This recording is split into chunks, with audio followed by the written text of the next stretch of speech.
Do you sit in a chair all day for work? Or maybe you have a standing desk so you spend most of the time standing? Well, I tried doing that as well. For some time, I had a standing desk that I built together out of parts I got from IKEA from a blog that I saw, about 90 bucks. Do it yourself, very easy, and for the first couple of weeks, I loved it. My back felt better immediately. But over time, I realized that standing for 7, 8, 9 hours a day probably wasn't the best thing for me either. I'm 6'4", 235 pounds, so I have a lot of pressure and weight to be putting against my spine all day. With that in mind, I picked up a very nice ergonomic chair, went back to a sitting desk, and I started to sit for a while. The problem there was I was again compressing the back of my spine, so after a while it really started to give me pain again. I wanted to find the best of both worlds, so I found a great article on Wirecutter that suggested picking up a motorized desk. So now, throughout the day, I can go between sitting and standing, and already my back feels better. So with that in mind, I wanted to put this video together to show you how perhaps you can consider something similar. And I wanted to put the desk together, show you how it was done, and how you can do proper cable management. So with that in mind, come join me. Just because you have a motorized desk doesn't mean you're not going to be sitting. You'll probably be spending half the time sitting, the other half standing. With that in mind, you're going to need a nice chair. I was really surprised to see how much ergonomic chairs, those are chairs that are essentially beneficial to your body, your back, your spine, your legs. I was surprised to see exactly how much those things cost. I did a lot of research and I saw that some people were paying $600, $700, $800, $900 for these things, and I thought, this is absolutely crazy.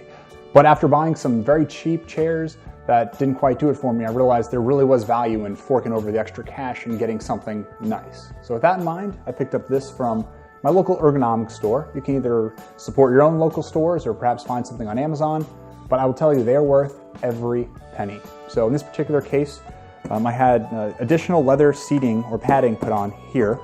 Again, very large fellow, so extended period of time, this is going to really help out my backside. These armrests go up and down, they can swivel in and out. Right here I have an additional headrest. It's not really so much for my head, but really my neck kind of rests along this, and I have my head sitting on top there. Furthermore, this is the bread and butter of it. I have this little back adjuster that I send up and down throughout the day so that I can help how my back is feeling. I have different areas to support. This headrest moves up as well. I can kind of scoot this back and forth, in and out. Again, I'm a very tall person, so something like this, I needed a tall back. And I've had this for about 4 or 5 months now, and it's worked out spectacularly. So I won't give you a specific chair recommendation, but I will tell you that the cost of the ergonomic chairs are well worth it. Well, now that you've got a motorized desk, you need to put a lot of items on it. And that's what I wanted to kind of showcase here, is exactly how much that I have on this desk, to be exact.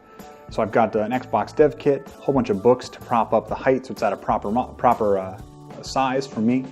I've got 2 monitors, plus another laptop right here. Speakers, I have a keyboard, several mice, an arm stand, and also a very heavy microphone. And all this works absolutely flawlessly with everything that I have here. So I was a bit surprised to see that the motor can actually hold up pretty well. The desk material itself, this is from IKEA. I picked this up yesterday. It was about $30. I think it was about 59 inches long. The desk itself is pretty solid. Again, I can attach just about anything to it, and it's worked out pretty well. I had a smaller one that I used for about the last 6 months, and it was fantastic. So in my case, I bought the frame, which is about $500, and I wound up getting the desk top, which is about $300. And I just want to, again, give you a sense for exactly how much this thing can hold and not have any issues. And now for the frame itself. I'll get to the wiring in just a moment and why some of it still looks a bit sloppy. So the frame was actually very heavy and a bit of work to put together. It comes with several screws. You might need 2 people to help you put this together, but again, the frame comes down, screws into the bottom of the wood there. Has a very solid base, so even with all that stuff up there and at nearly the top height, I have very little wiggle with this, which I was surprised to find as well. There's actually a motor beneath this. You can see the motor mounted right over there, and the motor powers either side of the frame and also has a controller back here. So just running cable right in here to this little controller. And with this controller, I actually have presets. So, give me a second to focus here, does not want to play nice. So with this controller, I I have 1 for my tallest setting, 2 for some of my sitting settings. I can either hold this and the desk will gradually go down, or I can hit one of these settings and it'll go up.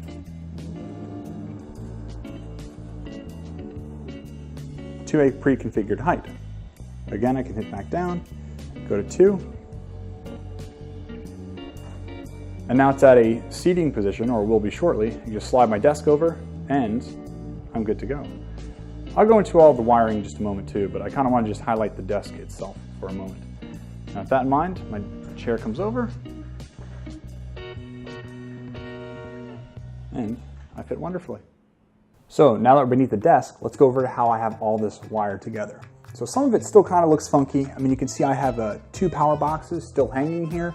These were actually hanging up yesterday, but the support I had for them wasn't quite strong enough. So I went out, bought some Velcro, should arrive today or tomorrow from Amazon. And this way I can, again, stick these up here. So I have several things mounted, but what I want to highlight is I can keep the battery for my monitor mounted up here. And again, this cable is kind of tucked away, so you never see that. Same thing with this. This actually has a little sticky end, and the other end of it is really for cable management. It's a little cable tie, so I can stick it to the top here, and now you never see that either. So this was for one of the larger monitors, and this is for my little Dynadock, my laptop dock. So same thing, I had this one up there yesterday, but came down, so I'm waiting for the Velcro to arrive to be a little thicker.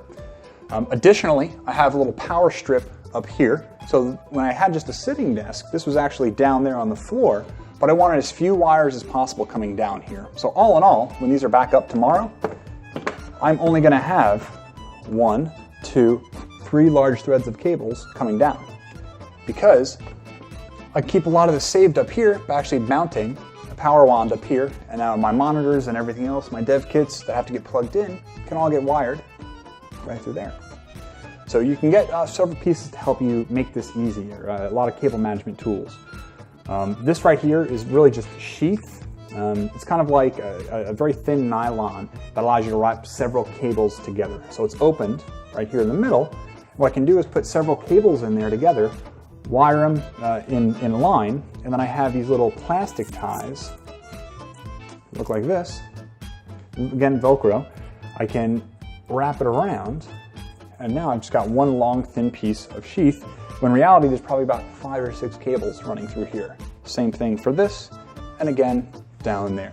So if I had some more time, perhaps I can make it a little bit cleaner, but the issue for me is that I'm constantly adding and removing items here, so I don't really have the most permanent solution at all times. But I will tell you, it's well worth the time and investment to make your cables right. You'll have far fewer electrical issues down the road.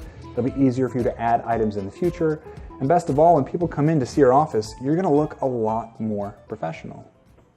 All right, the final thing I wanna show you here is the standing mat. So this is crucial when you're gonna be standing on your feet all day. I have hard tile floors, and what this does is add a thin rubber mat to separate my feet from the tile floor. It may not seem like a lot, but after a while, this will absolutely save your back and save your legs. Without this, I felt like I was running a marathon every day. Even better, you can see it's starting to get torn up in other areas, and that's because I will often have my chair come over here, rest some of the wheels on it to stop it from sliding out from beneath me throughout the day. So really, this serves 2 purposes. This was about $25, maybe $30 on Amazon. I got it some time ago. It's been holding up fantastically well. So I suggest you get one yourself too. So hopefully you've learned a little bit about motorized desks today. I know that I did a lot in the last week. It was a very fun project to put together. It took me about 4 hours to rewire everything, build the desk.